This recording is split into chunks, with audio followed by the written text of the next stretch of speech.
monsters to begin with. They were holy, ordained, but they abandoned their posts. What began as guardianship became obsession. What began as loyalty turned into lust. And here's the twist. The term watcher implies surveillance, protection, and judgment. They were not simply passive observers. They had authority. They had mandates, which means the world before Adam wasn't simply empty. It was under management. Beings walked the earth before mankind, intelligent, powerful, and some fell.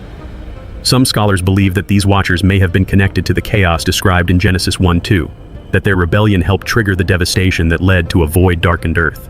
Their fall was so catastrophic that God would later imprison them in the abyss, bound in chains and gloomy darkness until the judgment of the great day. Jude 1:6. But what if some traces of their influence still linger? Ancient structures, forbidden technology, relics that don't match any timeline. They walked before us, and some say they're still trying to return. So before you assume Adam was alone, ask yourself, what if he was placed into a world already haunted? Coming up next, who were the Nephilim and what made them so dangerous that God chose to flood the earth? Chapter 3, the Nephilim invasion. There were giants in the earth in those days and also afterward. Genesis 6:4. The Bible calls them Nephilim, but this word isn't just poetic. It comes from the Hebrew root nephal, meaning to fall.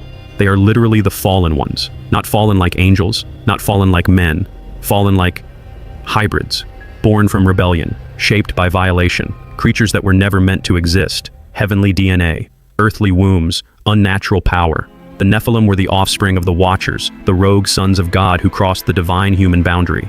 And their purpose was not accidental, it was intentional corruption.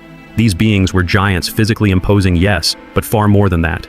They were violent, they were predatory, they were pollution in flesh. Genesis 6:11 says, "The earth was filled with violence."